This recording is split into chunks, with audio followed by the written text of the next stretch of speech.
13 April 2025, স্থান আকবরপুর সাদাত, মেরঠ, উত্তরপ্রদেশ। সকালবেলা মাত্র 5 বছর বয়সী ছোট্ট ছেলেটি তার বাবাকে জাগাতে এসেছিল। তার নাম ছিল অমিত। অমিত তখন ঘরের গ্রাউন্ড ফ্লোরে ঘুমোচ্ছিল। ছেলেটি অনেক চেষ্টা করেও যখন বাবাকে জাগাতে পারল না, তখন সে বাবার কাঁথা সরিয়ে ডাকতে গেল। কিন্তু যেইমাত্র ছেলেটি কাঁথা সরাল, তার মুখ থেকে একটা ভয়ার্ত আর্তনাদ বেরিয়ে এলো। তার চোখের সামনে বাবার পাশেই একটা সাপ চুপচাপ বসেছিল, চারপাইয়ের ওপর। ভয়ে চিৎকার করে উঠল সে। তার মায়ের নাম রবিতা, যিনি রান্নাঘরে ছিলেন, ছেলের চিৎকার শুনে দৌড়ে ছুটে এলেন। মেয়ে যখন এই দৃশ্য দেখলেন, নিথর অমিত আর তার পাশেই বসে থাকা এক সাপ, তখন তিনিও ভয়ে চিৎকার করে উঠলেন। এ ঘটনা ঘটেছিল মেরঠ জেলার ভৈসুমা নামক একটি ছোট্ট গ্রামে। শোরগোল শুনে মুহূর্তেই আশেপাশের মহল্লার লোকজন এসে জড়ো হয়ে গেল। তখন অমিতের বাড়িতে উপস্থিত ছিল তার স্ত্রী রবিতা, তাদের 3টি সন্তান এবং অমিতের মা-বাবা বিজয়পাল ও তার স্ত্রী। ঘরের চারপাইয়ে নিথর হয়ে পড়েছিল অমিতের দেহ, আর তার বাম হাতের পাশেই চুপচাপ বসেছিল সেই ভয়ঙ্কর সাপটি। পরিবারের সবাই ভেঙে পড়ে কেঁদে উঠল। ছেলে, মেয়ে, স্ত্রী ও মা-বাবা সকলেই হাহাকার করে কাঁদতে লাগলেন। গ্রামবাসীরা হতবাক হয়ে তাকিয়েছিল এই অস্বাভাবিক দৃশ্যের দিকে। একজন মানুষ নিথর অবস্থায় আর তার পাশেই চুপচাপ বসে থাকা সাপ, এ দৃশ্য কেউ কল্পনাও করতে পারেনি। অনেকে তখনই মোবাইল বের করে পুরো ঘটনাটি ভিডিও করে নেয় আর সোশ্যাল মিডিয়ায় ছড়িয়ে দেয়। ভিডিও ভাইরাল হতে বেশি সময় লাগেনি। গুজব রটে গেল সাপটি নাকি রাতে অমিতকে 10 বার কামড়েছে আর পুরো রাত তার পাশেই বসেছিল। গ্রামে ছড়িয়ে পড়ল নানান গল্প। কেউ বলল এটি পূর্বজন্মের প্রতিশোধ, আবার কেউ বলল এটি ইচ্ছাধারী নাগিন বা বিষকন্যার অভিশাপ। এই ভয়ানক ঘটনার ঠিক আগের দিন 12 এপ্রিল 2025, অমিত তার স্ত্রী রবিতা ও সন্তানদের নিয়ে গ্রামের কাছাকাছি এক মন্দিরে গিয়েছিলেন। সন্ধ্যা 7:30 নাগাদ তারা বাড়ি ফিরে আসেন।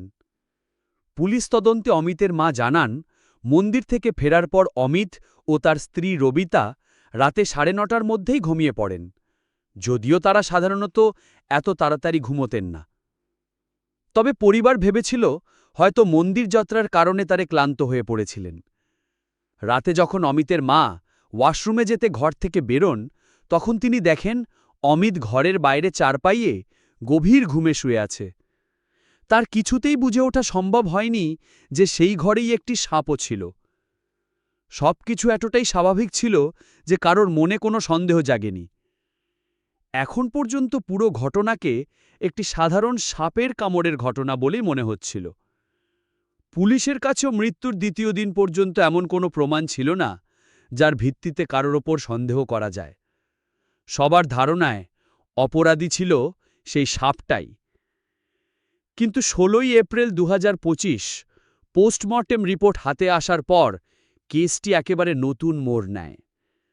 রিপোর্টে স্পষ্ট লেখা ছিল অমিতের মৃত্যু সাপের বিষে নয়, বরং স্ট্র্যাঙ্গুলেশন অর্থাৎ গলা টিপে শ্বাস রোধে হয়েছে। তাহলে সাপ তো তার গলা টিপে মারেনি, মানে কারোর না কারোর হাতে অমিতকে খুন করা হয়েছে, গভীর রাতে, নিঃশব্দে। আকবরপুর সাদাত, এই ছোট শান্ত গ্রামে এমন ঘটনা শুনে চারিদিকে আতঙ্ক ছড়িয়ে পড়ে। পুলিশ তদন্তে নামে। অমিতের পরিবারের সদস্য থেকে শুরু করে পাড়া প্রতিবেশী সবার সঙ্গে কথা বলা শুরু হয়। এমন সময় গ্রামের লোকজনের মুখে একটি গোপন কথা পুলিশের কানে আসে। সেই সূত্র ধরে পুলিশের একটি টিম রবিতাকে হেফাজতে নিয়ে জিজ্ঞাসাবাদ শুরু করে। এই ঘটনার ৩৫ কিমি দূরে মিরঠের মুস্কান সৌরভ ড্রাম কেস তখনও আলোচনায় ছিল। তারপর আবার এক স্ত্রীকে গ্রেফতার। ঘটনা একেবারে সেন্সেশনাল হয়ে দাঁড়ায়। কিন্তু আসল চমক তখন আসে যখন রবিতা মুখ খোলে তার একের পর এক ভয়ঙ্কর স্বীকারোক্তি, যেন গ্রামের মানুষদের ইচ্ছাধারী নাগিন আর বিষকন্যার কথাই সত্যি করে তোলে। তবে এক আধুনিক মোড়ে। এবার ঘটনা শুরু হয় 2024 সালে। অমিতের পরিচয় হয় অমরদীপ নামে এক যুবকের সঙ্গে। অমরদীপও একই রকম টাইলস বসানোর কাজ করত। একই পেশা, সেই সূত্রেই বন্ধুত্ব, বন্ধুত্ব থেকে দ্রুত ঘনিষ্ঠতা, এমনকি অমিত অমরদীপকে নিজের বাড়িতেও নিয়ে আসতে থাকে। কিন্তু একদিন সেই বন্ধুই হয়ে ওঠে তার জীবনের কাল। রবিতা ও অমরদীপের মধ্যে অবৈধ সম্পর্ক শুরু হয়। ঠিক অমিতের বাড়িতেই। এই সম্পর্ক অমিতের খুনের প্রায় 6 মাস আগে শুরু হয়েছিল, যার কোনো খবর ছিল না অমিত। অমরদীপ জানত কখন অমিত বাড়িতে থাকে, আর সেই সুযোগে অমরদীপ চলে আসত রবিতার সঙ্গে দেখা। তারা বাড়ির মধ্যেই মিলিত হতেন, কিন্তু কেউ কিছু টের পেত না, কারণ বাচ্চারা ছিল ছোট। রবিতার শ্বশুর ছিলেন প্যারালিসিস রোগী, আর শাশুড়ির কানে শুনতে সমস্যা ছিল। তবে এই সব গোপন সম্পর্ক বেশি দিন চাপা থাকে না। গ্রামের লোকজনের নজরও অনেক তীক্ষ্ণ। বাড়ির মধ্যে শুরু হয় অমিত আর রবিতার মধ্যে ঝগড়া, আর তাদের সম্পর্কে ধীরে ধীরে ফাটল ধরতে থাকে।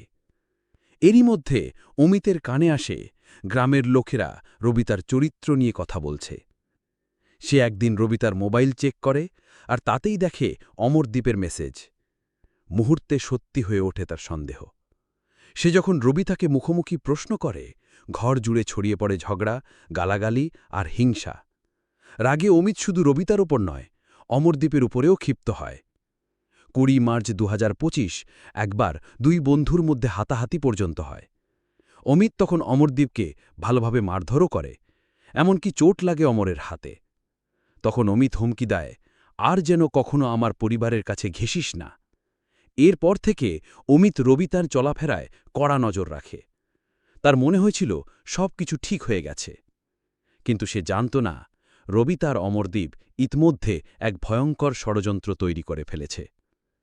এবার আসে যন্ত্রণার রাত, পরিণতির সকাল। ঘুমন্ত অমিতের উপর হঠাৎই ঝাঁপিয়ে পড়ে অমরদীপ। সে নিজের হাতে অমিতের গলা চেপে ধরতে শুরু করে। অমিতের নিঃশ্বাস তখন ক্রমশ বন্ধ হয়ে আসছিল, আর তার চোখের সামনে দাঁড়িয়েছিল তার স্ত্রী রবিতা, যিনি তখন হয়ে উঠেছে তার মৃত্যুর কারণ। অসহায় অমিত প্রাণপণে নিজেকে ছাড়ানোর চেষ্টা করে, কিন্তু শেষ পর্যন্ত জীবনের কাছে হেরে যায়। রবিতার অমরদীপ সফল হয় তাদের ভয়ঙ্কর পরিকল্পনায়।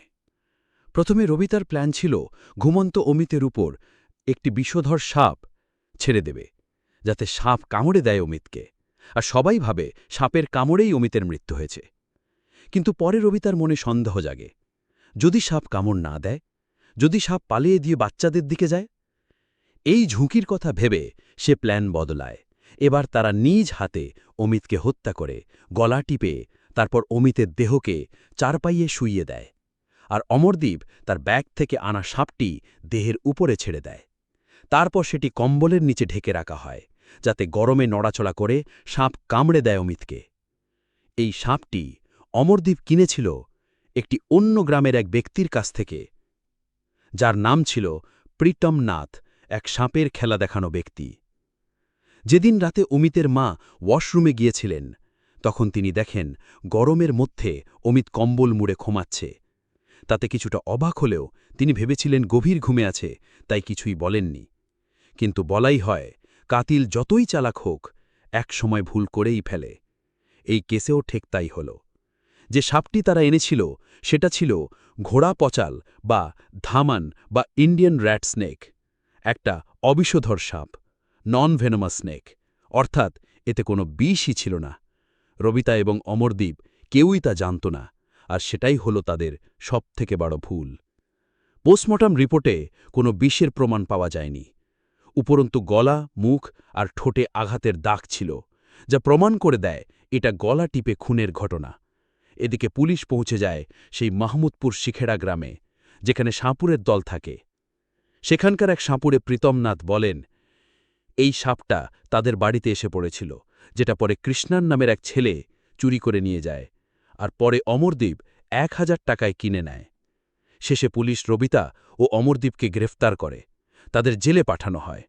কিন্তু রবিতার মুখে এক ফোঁটা অনুশোচনা ছিল না, উল্টো সে সব দোষ অমিতের হাড়ে চাপায়।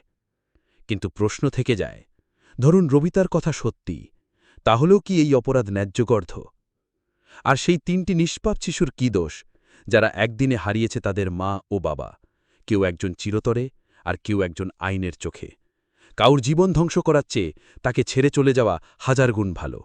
জিও আর জিনে দো, এই মন্ত্রটাই রবিতা আর অমরদীপের মতো মানুষের মাথায় গেঁথে নেওয়া উচিত। আপনার ভালোবাসা ও সমর্থনের জন্য একান্তভাবে ধন্যবাদ।